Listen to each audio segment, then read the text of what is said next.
Today on Blue 58, no matter who the Packers quarterback is, the Packers will have an abundance of pass catchers on the field and available pretty much at all times. But having a lot of guys who can catch the ball is one thing. Having good guys, that's something else entirely. And whether or not the Packers have a bunch of good guys at wide receiver and tight end is still very much up for debate. Blue 58! Hello and welcome to another episode of Blue 58, the one and only podcast of thepowersweep.com. I'm your host, John Meerdink, happy to be with you here for another episode. We're talking wide receivers, we're talking tight ends today, and we've got a lot of guys to get through. So what that means is we're going to take a break from Blood, Sweat, and Chalk just for this episode, but then we'll resume that next week. Just not because I don't think that's important, but because I want to make sure that we have enough time to really get through all of the guys who are available to the Packers right now at wide receiver and tight end. So the roster's at 90 guys right now. 19 of them are either wide receivers or tight ends. And if we're going to set expectations for that many guys, it's going to take us a while. Setting expectations is the name of the game. That's what we're doing here over the next few days and weeks as we get ready for training camp to kick off on July 28th, 20 days away as of this recording. Why do we think setting expectations is important? Well, in, I guess, one short description, it's because it allows us to say confidently whether or not we think that a guy had a good season. If we knew going in what we expected of him and he either lived up or didn't live up to those expectations, we can say, well, he did good or did not so good. It also helps us work through some of the strengths and weaknesses on this Packers roster, which brings me to the wide receivers and tight ends. The guys with high expectations generally are the guys that you're going to be counting on to be high-end performers on your team. And looking at wide receiver and tight end, you can see why this has been a little bit of a concern for Packers fans the last couple of years. Looking at my notes, looking at the 19 guys we're going to talk about, I've only got 5 guys for which I feel I can reasonably have high expectations at wide receiver and tight end this year. We're going to talk about the reasons for that over the next couple minutes, but just understand that sometimes high expectations mean different things for different guys. However, those still should be the guys that are helping to avoid using, well, to half use an expression I really don't like. Those are the guys that are stirring the drink for you, the straws that are stirring the drink. These are the guys that are making it happen for you. The high performers are going to have accordingly high expectations. Not always, but that's generally what I've found in doing this process. So let's dive right in to wide receivers. Sometimes high expectations mean your preview is really short, and that's what you get with Davante Adams. How do you have anything but high expectations for him? Best wide receiver on the team, one of the 4 or 5 best players on the team, maybe top 3, maybe top 2, depending how you feel about guys like David Bakhtiari, Zadarius Smith, Kenny Clark. He's right up there with Aaron Rodgers at the tip-top of the Packers roster right now. So what does high expectations look like for Davante Adams in 2021? To me, it looks a lot like 2020. We have seen statistically productive Davante Adams before. We've seen dominant Davante Adams before. But we never really saw both of those things come together in a season like 2020 in Adams' career. By far the best year of his career. Let's do that again, please. We're not saying you have to have as many stats or as fill up the box score quite like he did in 2020. But the Packers should be able to count on Davante Adams being statistically dominant and dominating opposing teams week in, week out, as they did in 2020.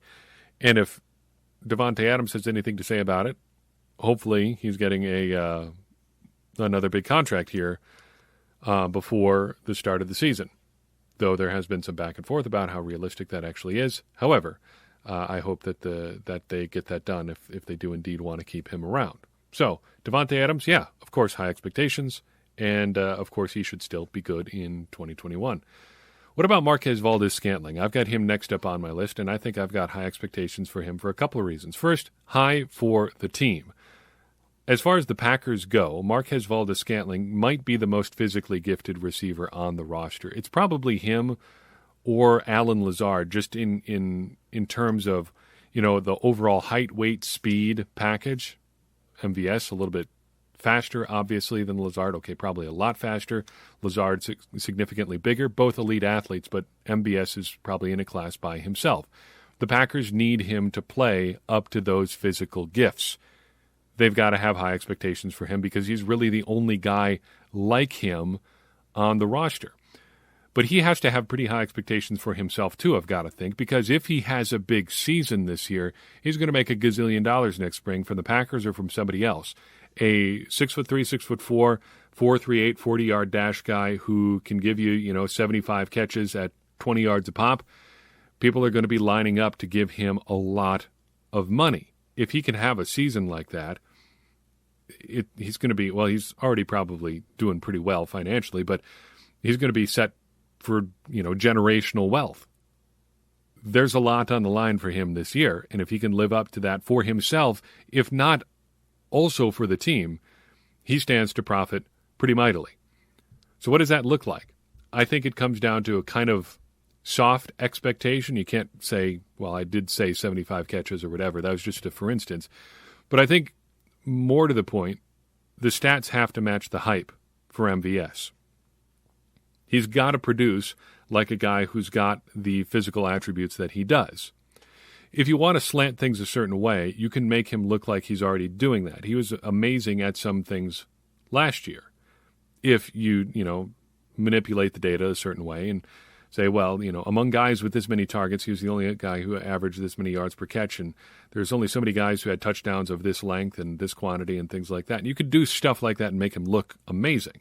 He was pretty good last year, but what you need from MVS is the no slant good stats. You need stats that nobody can argue with, nobody can define down and say, yeah, well, you're kind of just stacking the numbers a certain way. He just needs to be good, period. And if he can be good, that probably means he's being consistent, which has kind of always been the knock on him. And if he can be consistent, he'll probably put up some pretty significant numbers. So that's MVS for you. Allen Lazard is the third wide receiver, I think, who's facing high expectations this year. For him, I think high expectations come from being so close to greatness. And really, it's unfortunate that he's kind of a victim of circumstance, but Allen Lazard kind of had his 2020 season taken from him. Not through any doing of his own. He ends up on the shelf with a sports hernia injury, a core muscle injury, whatever terminology you want to use. There's a muscle tear in his abdomen that sounded extremely painful and pretty much robbed him of all of his explosiveness down the stretch, though he did come on pretty well in the playoffs too. It's going to be a high bar to get back to that level, but he's got to be able to consistently produce again. So what's that look like? Well, by some measures, he was the most efficient wide receiver in football pre-injury last year. If you go by Football Outsiders numbers, he was way up there at the tip top. Lots of big catches, lots of touchdowns. He was doing really well. Maybe he doesn't have to get to that level, but he's got to at least play like he's capable of being that guy again. And I'm fairly confident that last year he was never 100% again after that injury, no matter what the Packers, no matter what he may have said. He just did not get back to full strength. He did not look like he was at full strength, and that kind of jives with everything that we've read about a core muscle injury. It takes the only thing that can really fix it. You can do a surgery that is going to help you be better in the short term, but the only thing that's really going to fix it is time, and that's one thing you really don't have during a professional football season. You don't have time to sit and rest and recover. If he is fully recovered, I don't see any reason he can't be close to that guy again in 2021. He certainly has all the physical tools to do it. It's just a matter of will he or won't he.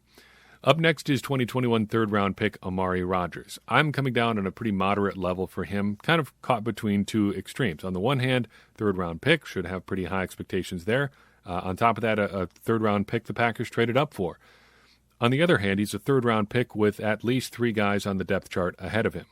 How high can your expectations really be for a guy like that? What do moderate expectations look like then? Even if he's not producing big statistical numbers, I think it's fair to expect Amari Rodgers to, one, find a role for himself, and two, perform in that role even if it isn't big stat-wise. Look at the Tyler Ervin role, for instance, kind of something we've penciled him in for, that motion role, jet motion, a lot of lateral running for the Packers. That is a role that doesn't necessarily have to produce a lot stat-wise to have an impact on the opposing team. If Rodgers can earn enough confidence from the coaching staff to get on the field in that role early in the season, I think that's a success. Even if he's not producing statistically, if he can show that he's capable of performing those duties and just being a threat to be a pass catcher on the outside after running laterally. I think that is a success for him. So if he finds himself in that role, even if he's not catching a whole ton of passes, that's a win for the Packers, and I think that's a win for Amari Rodgers. Starts getting a little tough from here, starting with Devin Funchess. I have him for pretty moderate expectations, too. On the one hand, like Amari Rodgers, he's a noteworthy acquisition, a free agent signing at wide receiver, something that people have asked the Packers for a long, long time, me included. On the other hand, he's basically been out of football for 2 years. You like his physical tools. You like that he has some productive history behind him, even playing with less spectacular quarterbacks than what the Packers hopefully will be using this fall. There is a lot to like, but there are some concerns there. So what does that look like? I think Funchess at least has to make it a conversation between himself, Equanimeous St. Brown, and Malik Taylor. So looking back up the depth chart, Davante Adams is a lock, Marquez Valdes-Scantling is a lock, Allen Lazard is a lock, Amari Rodgers is a lock. From there, you've got Funchess, you've got Equanimeous St. Brown, you've got Malik Taylor as guys who nominally, at least in a couple cases there, were around the Packers last year. Funchess has to make that a hard decision. Hopefully, actually, he makes it an easy decision. Says, for sure, Funchess is number 5 there, and let's EQ and Malik Taylor fight it out for 6. But he's got to at least be above those guys, if nothing else. At least show that you're competitive. And I think that's a pretty low bar to reach, but really, for a guy who's been out of football for 2 years, anything beyond that seems like just a bonus. That brings us to Equanimeous St. Brown, and really everybody else on the roster from this point, with low expectations. It's hard not to have, I think, low expectations for Equanimeous St. Brown. He had some good moments in 2018. He had a ruined season last year, or in 2019. And then he had, some fits and starts in 2020, along with a couple more injuries. Kind of the opposite of Marquez Valdes-Scantling to date. While MVS has had some ups and downs on the field, he's generally been pretty healthy, although there were some issues in 2019. But he has found a role, and he has at least, if not thrived, grown in that role for the Packers. EQ, not so much. Kind of a fringe player at this point, not even kind of, definitely a fringe player at this point. And what even qualifies as a good season for him? Where would you go that would raise the bar from low to moderate or even high? So for EQ, I think the expectations are making the roster, probably working as something like a punt gunner with maybe 100 to 200 offensive snaps. That'd be a pretty good season for him. He still should have some juice being a former draft pick, although I'm not sure how much that the weight that carries heading into your 4th year here. Still, you got to think it counts for something because they thought enough of you to draft you way back in the day. Maybe that gives him an inside track over Malik Taylor. Let's talk about Malik Taylor, though. Similar to Equanimeous St. Brown, going to have low expectations, but I'm saying similar, not the same. I think for him it's low expectations because of where he falls on the depth chart. Look who's ahead of him, not even counting Equanimeous St. Brown. You've got all-pro Davante Adams. You've got Marquez Valdes-Scantling, who is very similar in many respects to Malik Taylor, but a lot more productive when he's on the field. You've got Allen Lazard, who is a giant dude who was super good last year pre-injury. You've got Amari Rodgers, who was a 2021 third-round pick. Good luck taking that roster spot if you're Malik Taylor. And you've got Devin Funchess, another giant dude who is legitimately pretty good in the NFL as a wide receiver before. That is a tough climb, even if you were on the roster in 2020. Taylor's got a lot to recommend in his game. He's got good size. He's got good athleticism. He's got special teams ability. He can return kickoffs. He can do coverage stuff. But I think that puts him pretty much, at best, in a fight for Equanimeous St. Brown for spot number 6, unless he has really expanded his offensive game. So really, what's the best-case scenario here? I think he's probably looking at a plus version of last year. At the very best, find a way to be the light version of Marquez Valdes-Scantling. You've got good speed. Figure out a way to work yourself into the offense as something of a deep threat. We're going to burn through these last 5 or 6 guys pretty quickly here because, honestly, there's not a lot going on here. Reggie Begelton. Open question as to whether or not he was a disappointment last year. I think it probably leans closer to no than to yes, although there were a lot of people who were pretty excited about him last year. You like his size as a big slot, but best case scenario, he's making the 53, probably headed for the practice squad more than likely. That's the more realistic scenario there, too. Juwann Winfree, Nice size, some NFL experience, including with the Packers. Again, headed for the practice squad probably in the best-case scenario. Chris Blair, maybe Malik Taylor, but the 2021 version. Pretty good athlete, 6'2", 206, 4.47 in the 40-yard dash. Averaged 21.2 yards per catch his final college season, but bounced around a lot in college, was all over the place. Finished up at Alcorn State. Now looks like he is probably going to be a practice squad candidate at best, though you never know. Bailey Gaither, one of the few undrafted free agents of 2021 for the Packers, comes in, I think, with low expectations as well. Probably rounds out as a more athletic Alex Gillette. Look up that name if you want a bit of a throwback for a practice squad wide receiver. He did pretty well in college, pretty athletic, but very slightly built. This is a pretty small dude. Probably looking at the practice squad at best for him as well. Finally, DeAndre Tompkins, maybe a long shot outside contender for the Tyler Ervin role, but really that's about it. 5'11", 192, 4.34, 40-yard dash type guy. As a fringe guy, I think he's pretty interesting. Probably more interesting than anybody else who's below Malik Taylor on the depth chart right now. But still, that's a pretty narrow path to the roster, and accordingly, you've got to have pretty low expectations for him. So hit pause here for a second. Want to take a second and shout out a couple of our Patreon supporters. Today we're shouting out Rudy Gesh, Orlando Garza, and Margie. Just gave us the name Margie. Thank you to each of those individuals for being Patreon supporters, and thank you to everyone who has chosen to support us there. If you'd like to support us as well, help keep the lights on here, help us offset hosting costs, and just keep going with everything we're doing here. Head to patreon.com/thepowersweep. Chip in any amount you feel comfortable donating per month, and we'll get you some things in return. We'll get you some bonus content. We'll get you access to our Discord server, which is a lot of fun. And we will get you a shout-out here on the podcast as well. So feel free to head over there. We'd be ever so grateful if you did. Good. Let's talk tight ends. First up, Robert Tonyan. He has, without a doubt, the highest expectations of any tight end on the Packers roster in 2021, rather. It is 2021. It's July. Should be used to saying the date by now. He had a great season in 2020. But really what I'd like to see is a more complete version of the tight end that we saw in 2020 on the field in 2021. What's that look like? Not a hard and fast rule here, but really I'd like to see him be more of a consistent, non-schemed threat to defenses. Last year, it felt like a lot of his big plays, a lot of his touchdowns were just schemed open, just a result of him being a 6'3", 240-pound dude who's relatively fast, being able to follow a line that someone has drawn in a playbook. Now, there's a lot of guys that are big and tall and fast who cannot do that.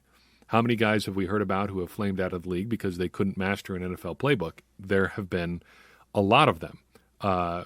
You remember guys like Kennard Backman, DJ Williams, Brandon Bostic, if we want to invoke a name like that, Spencer Havner, guys that, found roles in smaller ways, some maybe bigger than they even should have had at all, but guys that never really figured out ways to either harness their athleticism or carve a niche into the offense beyond just being an athletic dude.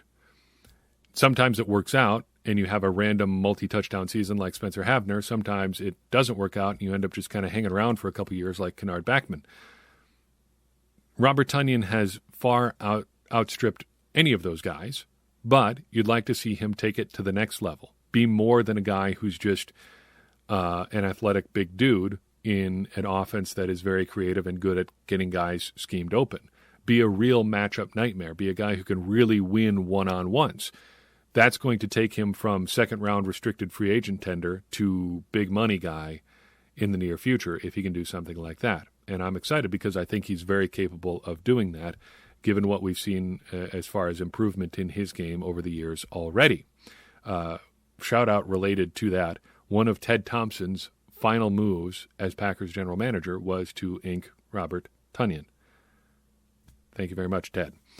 Marcedes Lewis next up. Kind of going against the grain here, pretty moderate expectations for Marcedes Lewis. Normally a guy like him I think you'd have high expectations for, but he's got such a defined role, and it's honestly a pretty small role, and honestly he's probably going to fill it pretty easily.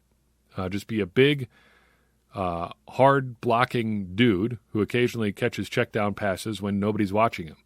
Just keep being Marcedes Lewis. Marcedes Lewis, that's all we ask of you. Josiah DeGuara, I would love to have high expectations for him, but coming off an ACL tear, it's got to be no higher than pretty moderate for him. And I think it almost looks like a slightly reduced version of 2020 if you're looking at his role. Though he does look good in the little clips we've seen on social media from practice, he's already, without a knee brace on the field. That's got to be a good sign.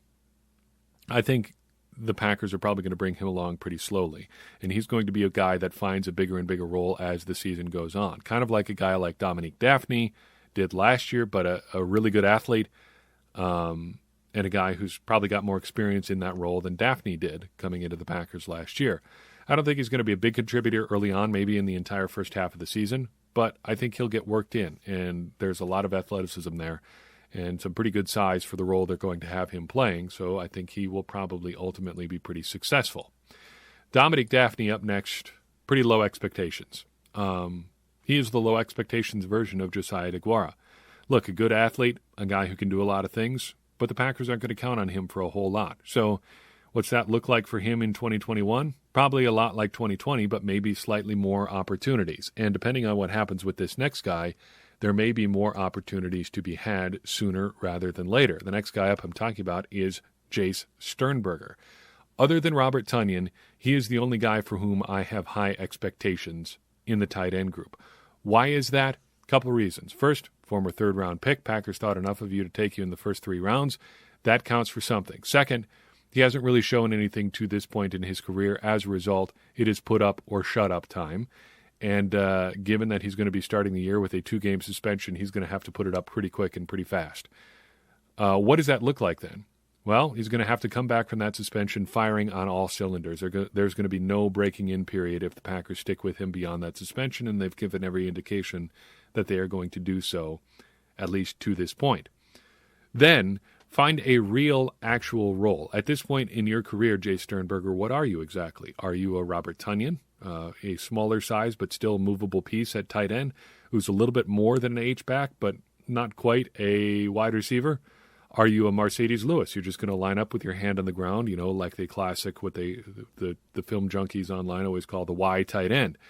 Are you a Josiah DeGuara, the F in the Packers offense, that H-back movable piece mostly in the backfield? What are you?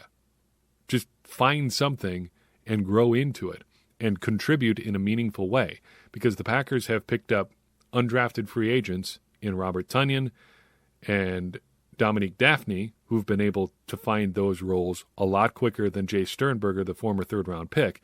They've also got Marcedes Lewis, who's 1,000 years old, who can do traditional tight end things better than a lot of these guys who are a decade younger than him. Sternberger's got to figure out what his role is with the Packers and fill it well, and fill it early. 2 tight ends to go, both sort of curiosities as much as anything. You've got 2 different ends of the spectrum here. First, Bronson Kaufusi, the former defensive lineman, coming in with pretty low expectations because, as I said, former defensive lineman, now switching to tight end. How can you have anything but the lowest possible expectations for him? Anything you get out of him is an absolute bonus. He's not played the position since long time ago, rarely if ever as a pro. For him, I think all it takes to be a success this season is just don't look incompetent at tight end. That doesn't mean you're going to make the roster, but just don't look like you're a fish out of water. Don't look like you're making it up as you go. Because if there's anything that gets sorted out pretty quickly in the NFL, it's frauds. And if he is just making the switch as a lark, and I don't think the Packers think that's what's happening, otherwise they wouldn't have him around, it's going to be an experiment that ends really, really quickly. But as long as he doesn't look like a complete waste of space out there, he's probably going to get a chance because he's got good size, pretty good athleticism, and if you can work him up into something, who knows, with those physical tools. That's worth taking a shot on. As long as he doesn't look incompetent, who knows what his path forward could be. Finally, Isaac Nauta out of Georgia. Low expectations because he's basically Dominique Dafney with lower expectations. One of these smaller kind of tight ends the Packers tend to keep on the roster, filling that H-back, F-back sort of role that is present in the Shanahan, LaFleur, Sean McVay sort of offense. If Nauta can be Dominique Dafney with lower expectations, I think that's a big win for him, because there are enough teams around the league that run some variation of this scheme that he can probably find a job if he can look reasonably competent. Reasonably competent, maybe a high bar, given the very specific needs that position tends to have, but you never know. He may be able to fill that role quicker than we think. It happened with Dominique Dafney last year, and there's no reason that he can't do it again this year. So I've got for you in this episode. I appreciate you listening in as we took this whirlwind tour through all of the tight ends and receivers on the Packers roster. If you enjoyed it and think somebody else would enjoy it as well, it'd mean a lot to me if you would go ahead and share this episode with somebody else. That is the number one way this program grows, is through word of mouth, and I appreciate everybody who helps spread the word. It means a lot to me personally and helps get more people on board with the program. As always, getting more people involved is the ultimate goal, because having more people around, having more people engaged, helps all of us become smarter Packers fans, me included. And as I always say, smarter Packers fans are better Packers fans, and better Packers fans are what we all want to be. I'm your host, John Meerdink. We will see you next time on Blue 58.